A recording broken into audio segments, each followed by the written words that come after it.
unique kids? बहरा गडरिया। एक दिन गडरिया भीमा भेड़ों को चराने के लिए जंगल में गया।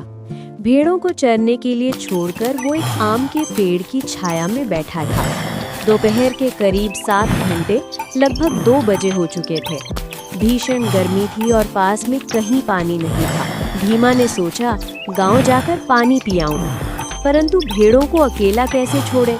तभी उसने पास के खेत में एक हलवाहे को खेत जोतते देखा। भीमा ने जोर से आवाज लगाई, अरे भैया, जरा मेरी भेड़ों पर नजर रखना, मैं गांव जाकर पानी पीकर आता हूँ।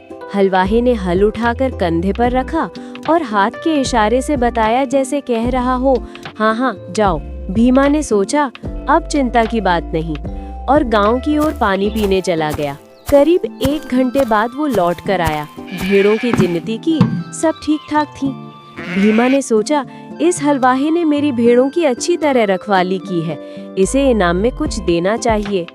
वो एक टांग टूटी हुई भेड़ का बच्चा पकड़कर हलवाहे के पास गया और बोला, भाई तुमने मेरी भेड़ों की रखवाली की है, इनाम में ये टांग टूटा मेमना ले लो। हलवाहा हैरान होकर बोला, मैंने तेरी भेड़ों की रखवाली कब की? मैंने तो उनकी तरफ देखा तक नहीं, और ये मेमने की टांग किसने तोड़ी मुझे क्या पता, तो ये इल्जाम मेरे ऊपर क्यों लगा रहा है? भीमा बोला, तुमने 1 घंटे भेड़ों को देखा, बस इतना काफी है।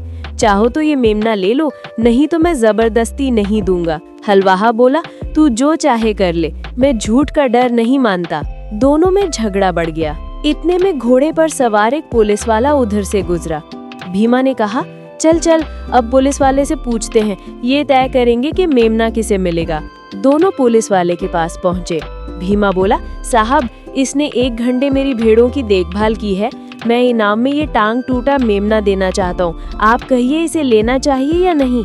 हलवाहा बोला, साहब मैंने ना तो भेड़ों को देखा न मेमने की टांग तोड़ी, ये मुझ पर झूठा आरोप लगा रहा है। पुलिस वाला बोला, ये घोड़ा मेरा है, मैं पुलिस वाला हूँ, तुम दोनों बेकार झगड़ रहे हो, चलो हटो यहाँ से। तीनों में बहस और तेज हो गई। वे तीनों गांव के प्रधान या गौड़ा के पास न्याय के लिए पहुंचे। गौड़ा उस समय अपने घर में अपनी 2 पत्नियों से झगड़कर चावड़ी में बैठा था। तीनों ने अपनी अपनी बात सुनाई। गौड़ा गुस्से में बोला, तुम तीनों यहाँ क्यों आए हो? भले ही सारा गांव मेरे पास आ जाए, मैं उस झगड़ालू औरत को घर में नहीं रखूंगा। अब जाओ यहाँ से, मुझसे कोई न्याय की उम्मीद मत करो। असल में बात ये थी कि चारों, भीमा, हलवाहा, पुलिस वाला और गौड़ा, सब के सब बहरे थे। अज्ञान और बहरेपन के कारण कोई किसी की बात सुन ही नहीं पा रहा था।